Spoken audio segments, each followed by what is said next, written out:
Hi, good afternoon, everyone. You are very welcome to today's webinar on ESG policies. Please note that today's webinar is being recorded and we will share the recording and the slides afterwards. We'll have time at the end for the Q&A, so please feel free to pop your questions into the chat. We are delighted to host today's webinar on ESG policies in collaboration with the Irish Venture Capital Association. I'll just see now when my slides move. They're a little bit slow here to move.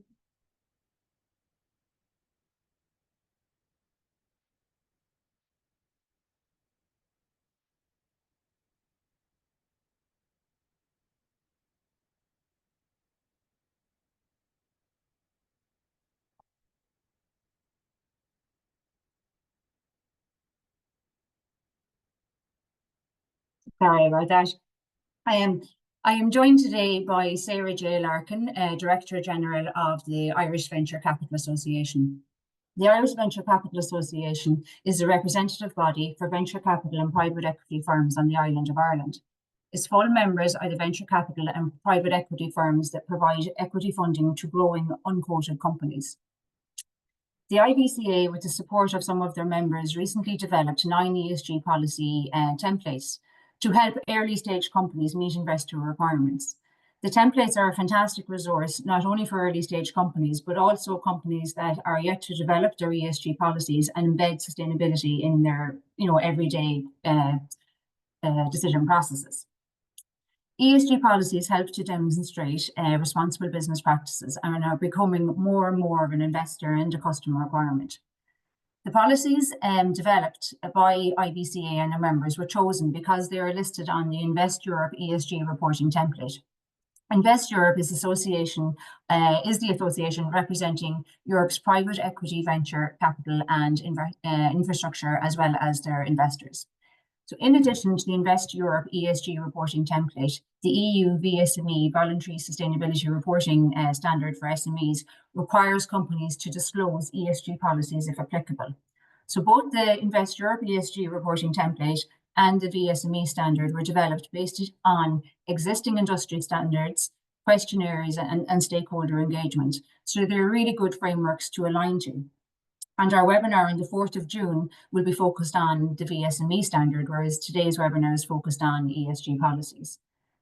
So the IVCA launched the 9 ESG policies at Intertrade Ireland's recent Venture Capital Conference, and they are now available to download on the IVCA website. And we'll be sharing the link at the end to the policies at the end of the webinar.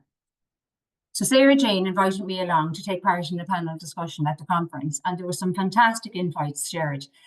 So instead of trying to recreate the panel today, we thought, well, why not share a recording of the panel discussion, which lasts for about 40 minutes.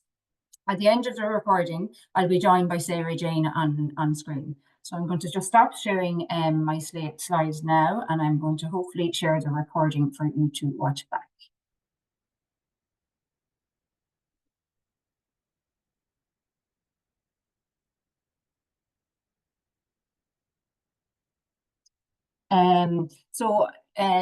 I suppose just a bit of a word of warning, I suppose, when you bring the sustainability and finance words together, you do end up with a lot of acronyms. So this panel was focused on, ESG policies and meeting the requirements of and the needs of investors. So some in the audience will be familiar with maybe sustainability terms, and some might be more familiar with investor terms. So when we're talking about sustainability, you'll come across the terms such as CSRD, which is the Corporate Sustainability Reporting Directive, ESG, sustainable or SDGs, Sustainable Development Goals, CRP, which is a carbon reduction plan, and then you'll hear about IPs or LPs, should I say, and GPs. And they are investors, and GPs or general partners are the managing partners of private equity or venture capital funds and are responsible for the day-to-day operations of the fund, whereas LPs, limited partners, are investors in a private equity or venture capital fund who provide capital but don't participate in the day-to-day management of the fund. So don't get worried about the acronyms, but just hopefully you'll gain some insights from the recording here and the panel discussion, and we'll be joined on screen by Sarah at the end for some Q&A. So just to flag, I suppose, on the actual day, Sarah stepped in for Andrew Duggan, who's with Saroba, who unfortunately wasn't able to make it at short notice. But the panel is, as shown there, it was chaired by Laura Houston of Sustainability Works. We were joined then by Erica from Invest Europe, and myself, Sarah Jane, Mitchell O'Gorman from X-Wave Technologies, which is a high potential startup client company of Enterprise Ireland, and Sarah Slevin, who's with RDJ, and they are a member of IVCA. So look, I'm going to play the recording now. Thanks very much, and lovely to be here today. And I just want to check that you can hear it there. I'm wondering, did I, Ankush, if you want to... we can hear it. If you can make it full screen, thank you. Perfect. And I'm really looking forward to the insights from this panel on ESG and what that means in a private equity and venture capital world, and really just trying to demystify some of the terms and bring a bit of light to this area in terms of what it means. One of the core reasons we're here is to kind of announce and celebrate the work that the IVC has done to support investors and their portfolio companies on ESG. And they've done that by developing a set of 9 policies that will be freely available on their website, and that will really assist startup and scaling companies to meet and fulfill the requirements of their LPs and of their customers in relation to ESG. And those set of 9 policies have been developed by the IVC in association with their members. I suppose the reason they picked the 9 policies that they did, and I think there is a slide to be pulled up on what those policies are, but it ranged from environmental policies to anti-bullying and harassment to data security. So kind of it covers the sector agnostic key ESG issues for any company, whether startup or scaling. And where they got the list of 9 policies to develop was based on the Invest Europe ESG reporting toolkit that they had developed, which was basically, it kind of combines an LP in ESG DDQ and a method for GPs to actually collect the metrics that are important from all of their portfolio companies, consolidate them all, and then report them up to LPs. So a really, really useful tool. It was something that was really needed to be tailored for the private equity and VC space. And Invest Europe also publishes that freely on their website for this sector to access, which is amazing. So we're here to kind of launch those policies, to refer to all the great work that has been done by Invest Europe. But aside from all of that, we're here to gain insights from the panel. So that's what we're going to do next. My name is Laura Houston. I'm with Sustainability Works. We're a sustainability consulting firm. We've been working in this area for the past 6 years, working with companies from large to startup and from founders to investors. So really trying to demystify ESG. So it's really great to see this kind of panel being put together.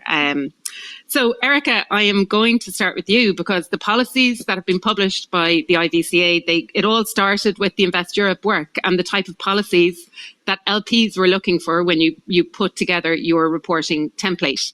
So can you just talk to us a bit about the development of that and just, how that all came together and how it's used? Sure. Thank you very much. Can you hear me well? Perfect. Maybe just before I get to that, and for those of you who do not know, in Invest Europe, so we are the Pan-European Private Equity Venture Capital and Infrastructure Association. So, the Pan-European counterpart is the association of the IVCA. And ESG and sustainability has been a priority for us for many, many years. When we talk about our sustainability work, you can roughly divide it into 2-3 categories. I'll focus just on 2 today. One is kind of the political engagement, so direct conversations with policymakers on EU ESG rules, either new initiatives or changes to existing legislation. And then there's the industry standards, the industry excellence, where this work kind of fits into.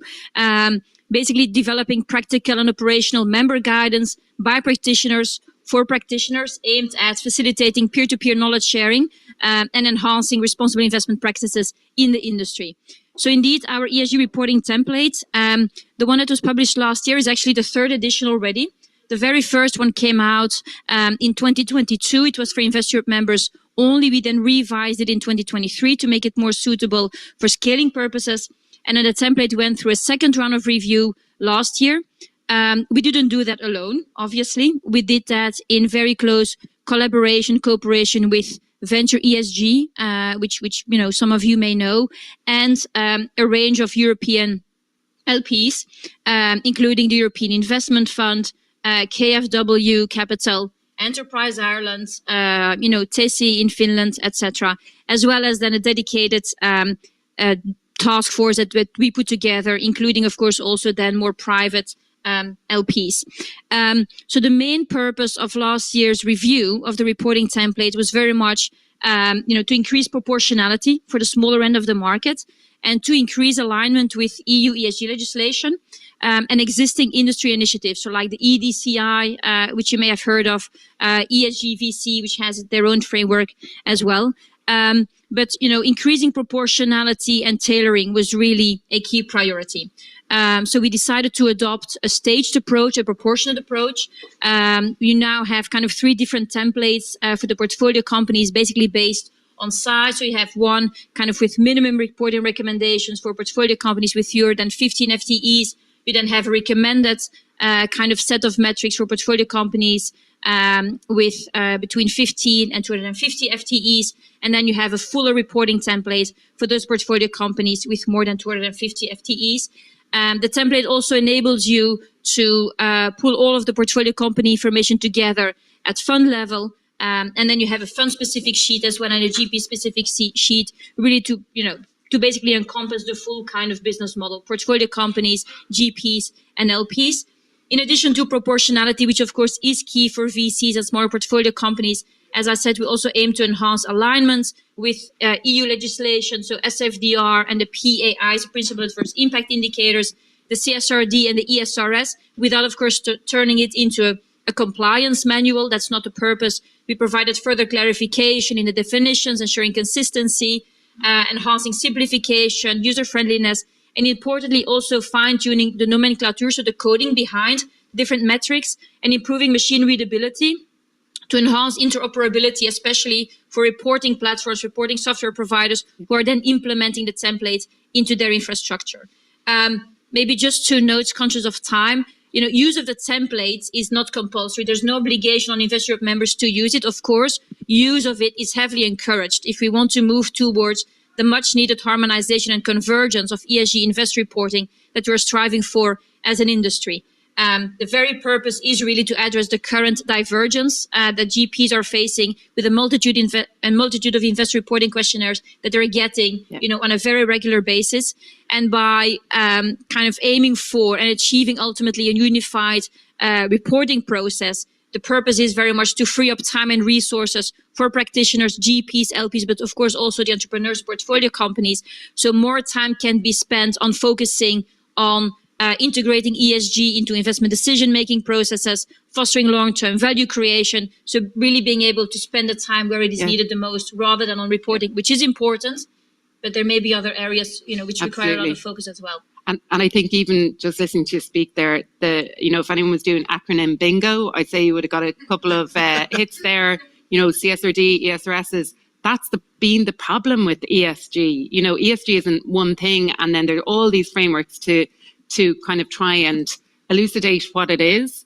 But so important for startups that, are looking for investment, have so many other things to do, or run off their feet trying to just keep up with their business, that there's something that just really clarifies that investors don't just come with 20 different templates, customers don't come with 20 different templates, that there's something there that says, listen, when we say ESG, this is what we mean on E, on S, and on G. Talk to us about these things, develop your thinking about these things, set a few targets, and then embed, and we're going to come back and ask you about this regularly, but just explaining it to them is so important. Exactly. And I think the Invest Europe reporting template, I started looking at this for a private equity firm back in 2019, and there was no Invest Europe reporting template. When it came out, I was like, the way it was so clear someone needed to do something at a European level to consolidate everything.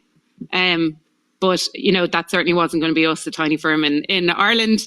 And just the relief when I saw Invest Europe coming out with it has been amazing. And then all the work IVC has built on since. Exactly. And all of the policies which you have now developed are also in there. Yeah. And the stage approach actually allows you also as a portfolio company, as you grow, to see like, okay, when I'm small, there's a small number of KPIs I need to think about. But it's also important, to help them and encourage them to think about, okay, what is next? And as I grow, what are the other KPIs I need to think about? Brilliant. So Kathleen, I might turn to you then next. You are Senior Executive in Enterprise Ireland. And Enterprise Ireland, obviously, one of the biggest investors, not only in Ireland, but in Europe. You have a huge commitment to sustainability. So can you just tell us, I suppose, what does that look like for the companies and startups that are in the room today? Thanks. And look, it's great to be here this morning. So I work in the Sustainability Solutions Department of Enterprise Ireland, and sustainability absolutely is important to Enterprise Ireland in terms of our own organisation and our sustainability, but also how we work with client companies. And we work with a range of client companies, from high potential startups to SMEs to large companies, and across a range of different sectors. And how we support companies in terms of sustainability is that we help them in terms of climate action and reducing their emissions. And we help them to improve their overall sustainability performance, to develop more sustainable products, processes and services, to avail of the economic opportunities that, presents with the, green transition, and also to increase quality jobs across the island of Ireland. We absolutely see sustainability as being a business imperative for companies now, with increasing regulations, and keeping in mind that there's some changes to regulations at the moment at the EU level, but there's a vast amount of regulations out there globally, and these are increasing all the time, with increasing costs, increasing customer and investor and banks employee demands. It absolutely is a business imperative. So we're actually introducing sustainability questions into all application forms on a phase basis. This will be proportionate according to company size and stage of growth. It will be aligned as much as possible to international frameworks, and I think that's really important because there's so many different frameworks out there. So we're aligning to the Invest Europe template, we're aligning to the corporate sustainability reporting standards, and we're also aligning to, there's a new voluntary standard for SMEs, and I think that could be of interest to the audience here as well. So EFRAG, who are the European Financial reporting advisory group, I always forget what the acronym is for it, have developed a voluntary standard for SMEs to be able to publicly report and provide the information that their customers and banks and investors will look for. So I think that's another useful framework or tool for companies to use. So currently in HPSU application forms, we are asking companies, do they have ESG or sustainability policies in place, and to provide evidence of the same.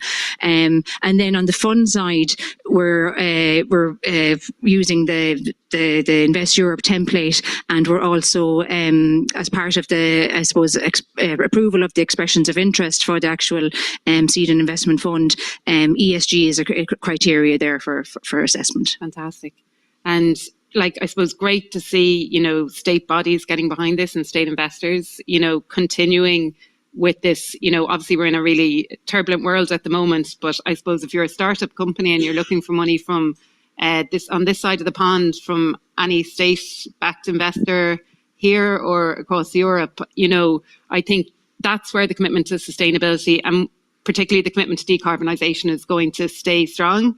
So, while CSRD reporting may be rolled back, on the same day the Clean Industrial Deal was announced across Europe, and the focus on net zero, the focus on decarbonisation continues. So the way I think the more, I suppose, instead of using sticks, the more the state agencies and state-backed investors can, I suppose, provide support, help people figure this out, help people get in the journey. I think it's so important, and that's obviously at the core of what you're doing, Kathleen.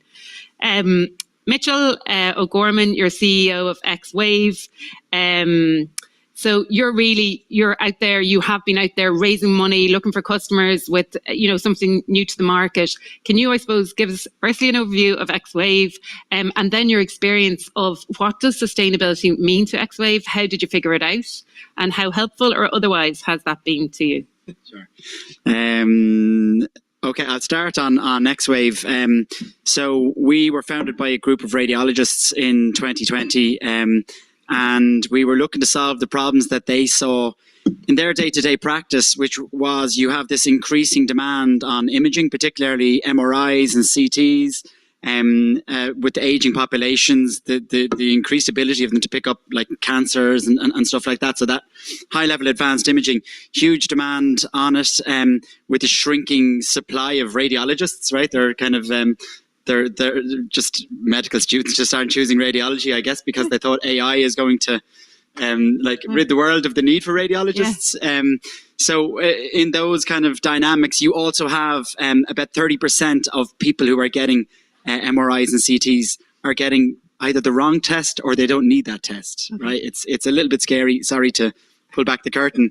I mean, one of the reasons being that the doctor who's referring you for that scan isn't necessarily a radiologist, right? It's really complicated. So it might be your GP, and they have to have incredibly broad knowledge across the whole range of disciplines, or even a hospital-based consultant, but they don't always get it right. There are thousands of tests and thousands of reasons to get those tests. So what we developed was a clinical decision support tool, which will give a recommendation to the referring clinician as to what the most appropriate test for that patient is. In eliminating unnecessary or inappropriate tests for patients, you're not only improving the patient outcomes by making sure they get the most appropriate test first time around, and like everybody has a story of somebody who's gone to get a test and all of a sudden they found nothing, and then a few months later you know, they had to go again, and you've probably lost time. So you're trying to get them the most appropriate test first of all. You're also trying to reduce the number of inappropriate tests that go on. So you're looking to reduce radiology waiting lists, which are chronic in all over the world. But you're also reducing waste. Yeah. In healthcare, right? So these machines, the big CT scanners and MRI scanners, they're really big emitters.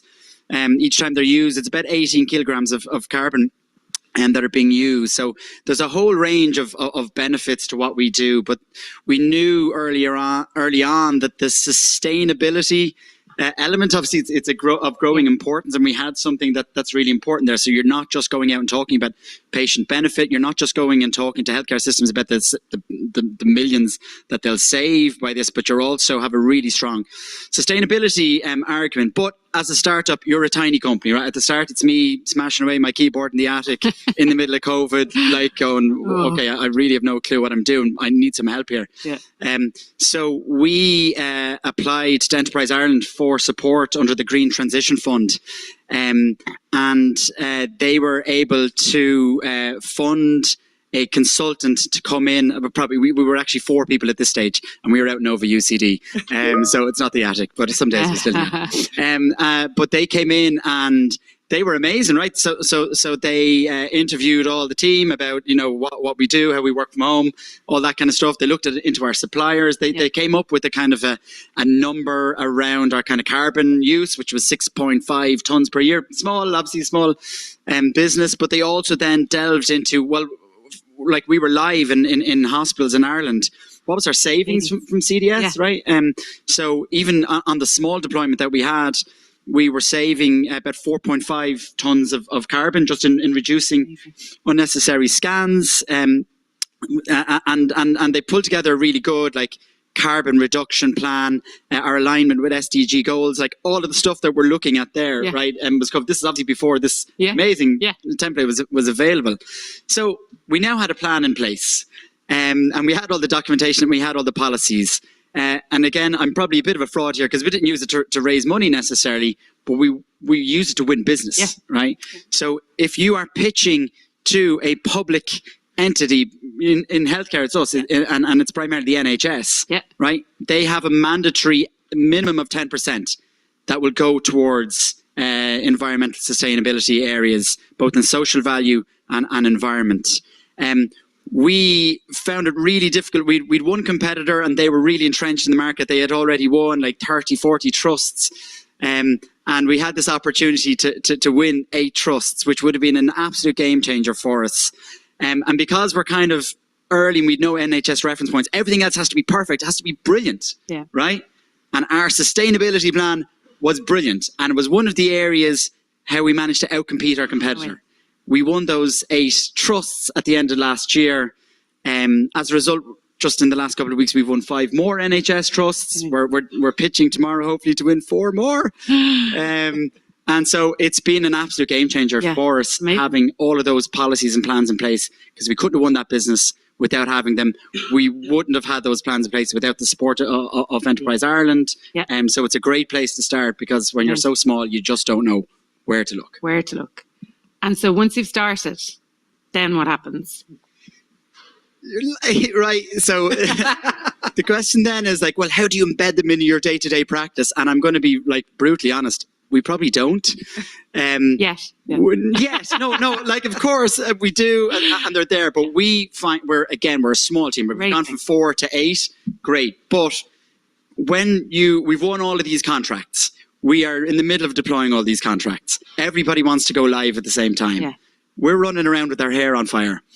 And sustainability is not even probably in our top 5. Yeah. You know, it's down the list at the moment, whereas it was up the list. And it will fluctuate, right, depending on how you need it. So, I would love to say that we're tracking it every quarter to look at the savings that we've made. Like, we've reduced travel.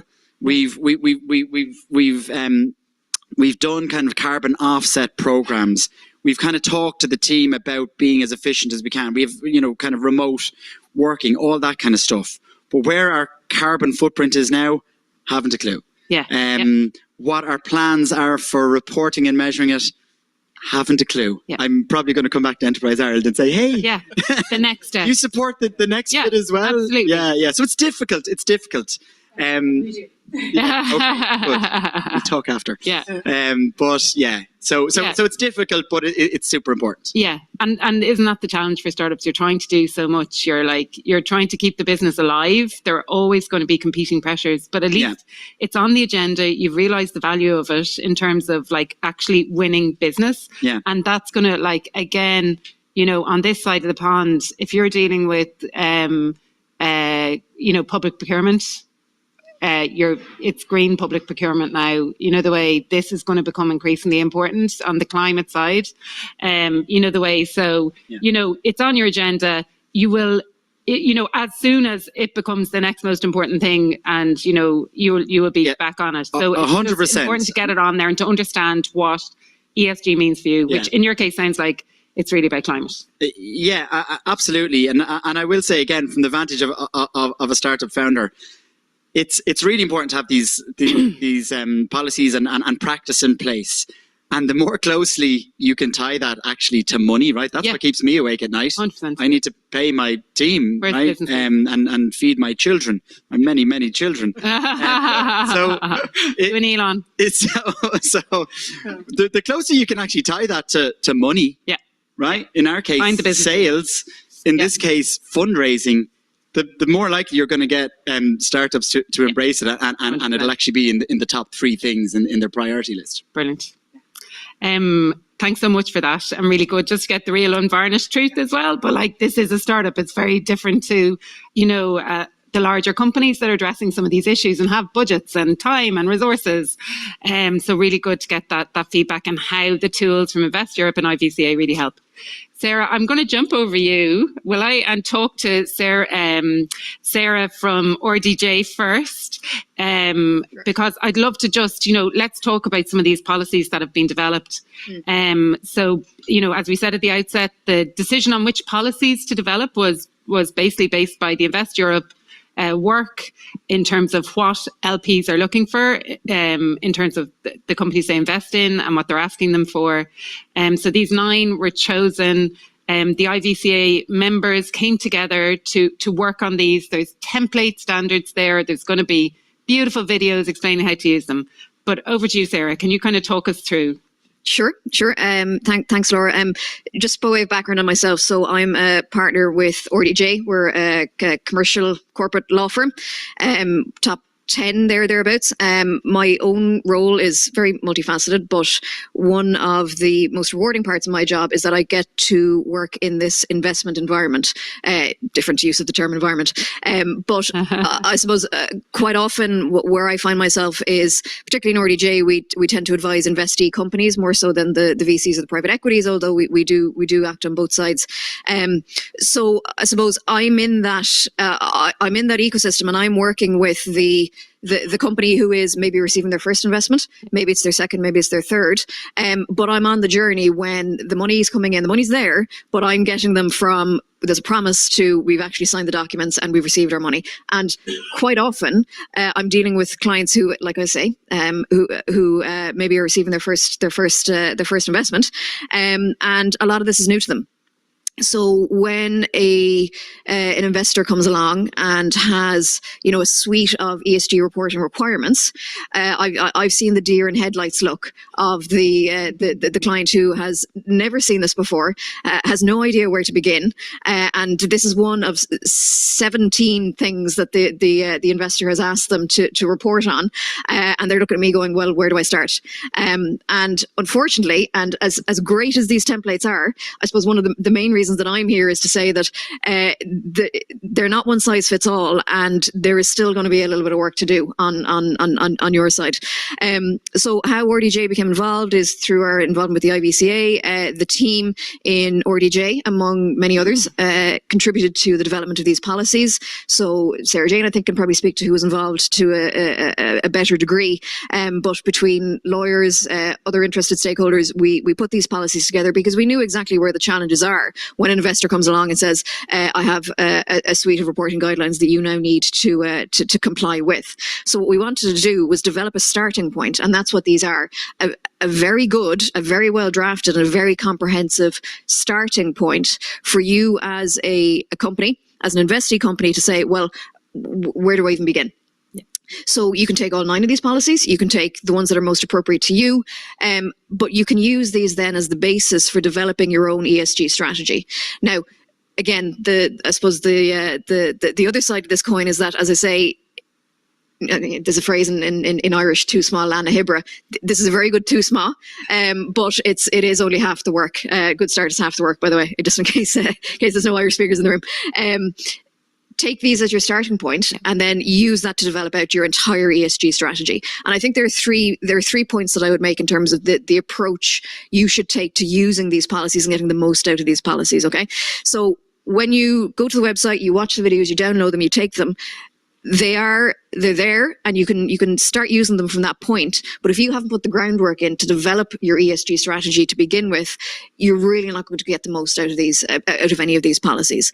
So alongside the requirement that you get from the investors, a lot of work will be done before you even get, I think, to the stage of working on these policies in terms of setting your strategy. Okay, what are the most important elements of ESG for us? How do they affect my business? It depends on my industry. It depends on the stage of growth, as some of the other speakers were saying. Do the groundwork, identify the material issues, engage with stakeholders, both inside your business and outside your business. And as we know from Kathleen, EI have resources that you can use there as well. So put in that groundwork to understand what exactly it is you need to do and what ultimately you're going to be reporting on. Yeah. Once you've done that, you can then start with these policies, take them, read through them. Unfortunately, as a lawyer, I do tend to see scenarios where somebody says, yeah, that's great, I have a wonderful anti-discrimination policy, and they send it to you, and the square bracket's still in it, and gaps that still haven't been filled. And you have to say, look, I think there's a little bit of work to be done here. So take the policy and actually apply it, make it relevant to your business. Again, at this point, you're still engaging with the stakeholders. You're bringing in all the different elements of your business and implementing them into the policy to make it bespoke, make it customized for you, and make it actually achieve the goal of being able to report in an efficient way and in a comprehensive way, and not only meet the investor requirements, but also bring ESG as that strategy that Mitchell was talking about into the business. If that is ultimately your goal. And maybe you're more like Mitchell as well, and ultimately you just want to feed your kids, and this is just a requirement, a box that you need to tick for your investor. But either way, there's a good way to do it, and there's an incorrect way to do it, or maybe a less correct way to do it. So that's the next step, I suppose. It's actually working with the policies and getting them in place. But the other thing I'll say is, another thing we might see with clients quite often is policy is developed and it looks really well. It's got a lovely headed paper on it, and it sounds great in theory, but then it gets put in a filing cabinet and it's never used again. And again, no, not commenting on Mitchell or anything like that. But if you do, can't be harsh to our token man. I know. Just discrimination, or I'm breaching one of the policies already. But these are live documents. So along with your company, which is on a growth trajectory, it's scaling, the policies need to scale with you, and they need to be constantly revised. Again, like I say, a living document. Training as well as another one. So to the extent that you are implementing this in practice, your staff need to know what's going on. Again, if it's sitting in a drawer somewhere, it's not going to be much use to anybody. So keep iterating them, keep developing them, and as your business goals change, as you grow as an enterprise, the policies should grow with you. So like I say, I think the work that Sarah Jane and everybody involved in developing these policies, it's fantastic, and it takes away that, the white page syndrome of where do I begin. Absolutely. This is a fantastic starting point for you to take the work that you've done in understanding how you can use these, developing them, and then actually putting them into practice. So well done to everybody in the IVCA and everybody who's involved in developing the policies. Brilliant. And I know like a lot of work has gone into, like months has gone into developing these policies. And like even when we're talking with our clients, I always say, policy is just a piece of paper. Like, it's a few words with few words written on it.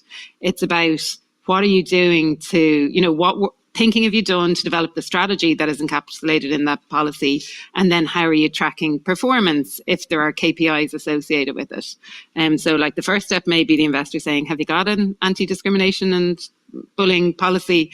The next, every year then they're going to be following up and saying, so any claims, any issues arising, the way there are key KPIs associated with all of these that will show whether or not your policy is actually being implemented or not. So I think as Sarah said, really, really encapsulated well there, it is about tailoring these and actually embedding them into your business as usual in due course when you've time, and etc. But listen, what's the better business case for doing any of this than your investor is asking or your customer is asking? So like that'll help you prioritize what you need to actually put into action. So Sarah Jane, I am coming to you now, obviously representing the IVCA. You're the brains behind this project in terms of the policies. You've been as an organisation. I know we were doing webinars with you back in 2020. You were really on this from the start.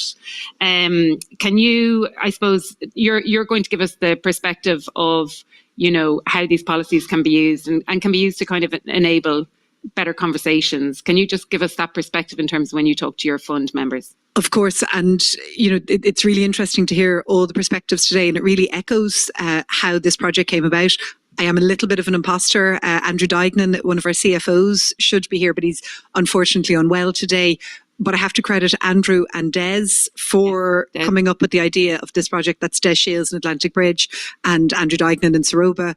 And it was born out of frustration. Yeah. We've heard today at the expert practitioner level, people who are really familiar with all the frameworks and everything that's out there. All of our members, all of the venture capital and private equity funds that will fund your businesses have to raise their own money in order to do that. And when they go to raise that money, their limited partners will want them to report on sustainability and ESG. So this project was born out of the frustration of the CFOs, who typically are the people in the funds who go out to the portfolio companies after they've given them investment 6 months or 12 months later, and they ask them to report on these metrics. And the information that was coming back for a lot of companies, the information that they were able to send back was poor. And then the funds would go back to their LPs who had given them money, and the information they were sending back was poor, and that doesn't really enable a very good relationship. So there was an element of frustration in this project, and everything here was designed from the perspective of two people in a lab coat who have a great idea and they're just at the starting gate of their business in every sense, and they take on investment, and then suddenly they're hearing about this ESG thing. So, you know, these policies, they're all standard templates. Sarah has gone through how you might use them, but they are all designed to enable a much better conversation between portfolio companies and their investors. They're designed so that every portfolio company that receives investment will be at the starting gates of a sustainability strategy day one that will then need to be built out. Yeah. Brilliant. And I think that's kind of a really good point just to remember. So like the startups are small firms, but actually a lot of the VC and private equity firms are small firms and needed kind of some help and some guidance. They were coming under these avalanche of questionnaires from their LPs, and they themselves wanted. So you kind of have to have a bit of sympathy for everyone in the room, basically, in terms of trying to demystify it. I just think it was such a smart idea to kind of put all this together, reduces all of the work for all the sustainability consulting firms, which no doubt everyone in the room is very happy about. But anyway, but it's really, really important work to get out there. Just for final words, Erica, I might come back to you. This all started with Invest Europe and all the great work you've done. Can you just fill us in on the direction of travel, your view on sustainability and ESG for funds and for portfolio companies in the very turbulent world in which we currently are today? Sure, happy to do that. Maybe I can start by saying that, you know, at Invest Europe, you know, we strongly believe that sustainability and ESG, you know, will continue to be the right direction of travel for the private equity and venture capital industry at large, encompassing portfolio companies, fund managers, and investors. It's fair to say that discussions on ESG remain dynamic, but it's also clear that responsible investing it's not just a trend. It's a fundamental aspect of long-term value creation, risk management, and regulatory evolution. And to fully understand kind of where we stand as an industry, as a venture capital, and more broadly private equity industry, and where it is headed, I mean, we like to look at it from three different perspectives, three different facets. The investor level, ESG as a value creation strategy, the regulatory level, striking the right balance, and the political, geopolitical level, just navigating uncertainty in a shifting landscape. At the investor level, for long-term investors, ESG is not just about compliance. It's about making smart, forward-looking investment decisions that drive sustainable growth, but also financial returns. And considering ESG factors remains a logical choice for investors who aim to enhance resilience, mitigate risks, and create value over time. A company's growth journey, growth trajectory is increasingly intertwined with sustainability. And integrating ESG principles helps businesses ultimately to remain competitive in an evolving global economy. Looking at it then from the regulatory perspective, I think there are diverging views on how much regulation should drive the adoption of ESG. The key challenge is actually to strike the right balance, which is ensuring that regulatory frameworks support sustainability ambitions, while also avoiding excessive and sometimes unnecessary red tape that actually could hinder businesses' ability to contribute effectively to the green transition, which we have been talking about. As Invest Europe, we have long advocated for a regulatory environment that aligns sustainability with long-term value creation. And in order to achieve that, a pragmatic approach is essential, an approach which is focused on reducing unnecessary compliance burdens, but also ensuring meaningful ESG impact. And it is also in that context, and we kind of touched upon CSRD very briefly, about the new omnibus simplification package that came out in the meantime last week. Together with the industrial deal, there was a separate omnibus package on Invest EU regulations. But the one on sustainability actually represents a step forward towards streamlining requirements, offering greater flexibility. We do realize that a lot of work remains to be done to make sure that the framework is fit for purpose, and actually takes into account the specificities of the PVC business model. I can see we're running over time. Very briefly on a geopolitical level, it's undeniable that recent geopolitical developments are reshaping, the sustainability conversation. We can see, large corporates, pulling back, withdrawing from international climate initiatives. We can see large banks doing the same. We can see some of those actually international initiatives pausing their activities in light of that. Yep. It's fair to say that some of our members are also concerned about how they should be positioning themselves in this new environment, regulatory shifts, policy uncertainty, global sustainability commitments. So, disruptions in the geopolitical landscape will influence ESG priorities, investment strategies, and corporate decision making. I mean, that's unavoidable. But at the same time, the venture capital industry and by extension the private equity industry remains fundamentally a data and knowledge driven industry. So we believe that our members will remain committed to making informed decisions based on science, based on the economic reality, while ensuring that sustainability efforts are both impactful and practical. So a lot to be kind of kept in mind, but sustainability remains, I think, the way forward. Yeah. So thank you so much. I'm just going to wrap up, I suppose, with two comments, like just thank you.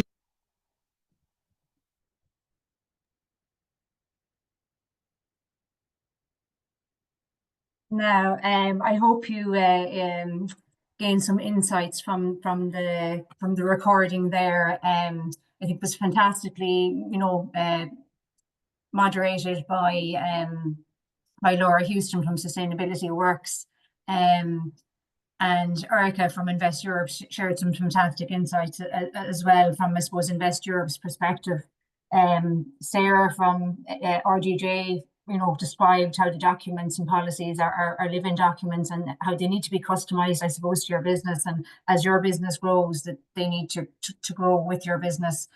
And I think X-Wave Technologies are probably a really good example of a startup company in terms of, their business driver was to develop policies and develop a carbon reduction plan to meet their customer requirements. But they now need to kind of put to embed this into their day-to-day processes, put plans in place to measure their carbon footprint, to reduce their impacts, to establish KPIs and targets associated with the policies, and to be able to report on that. So I'd just like to I just stopped sharing my screen here. I thought I'd stop sharing. And Sarah Jane, look, thanks very much for joining us today. So if anyone has any questions, please to put them into the chat. But perhaps first of all, Sarah, I've one or two questions for yourself. So I suppose it's early days yet. The policies were only launched there recently and shared. But have you had much feedback, I suppose, from your members in relation to the policies and uptake?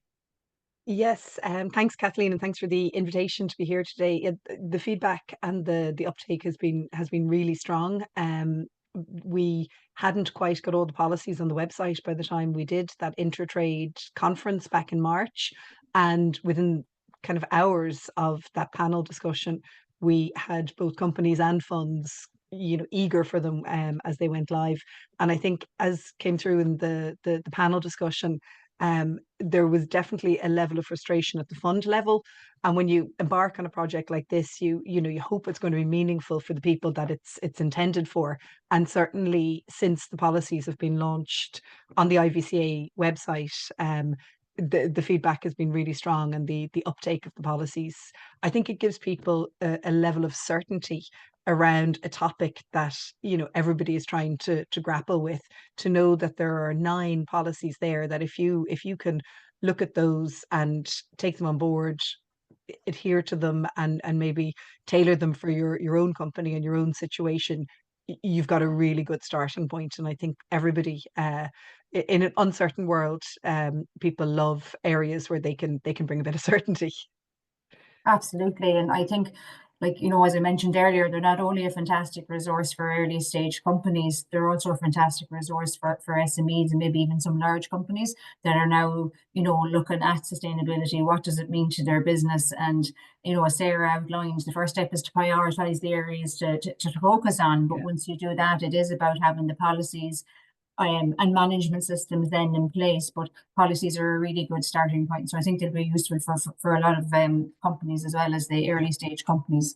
And maybe just one thing to say about that, you know, we were extremely lucky and fortunate. The policies were put together by a working group of our associate members who are all the legal firms that advise early stage companies.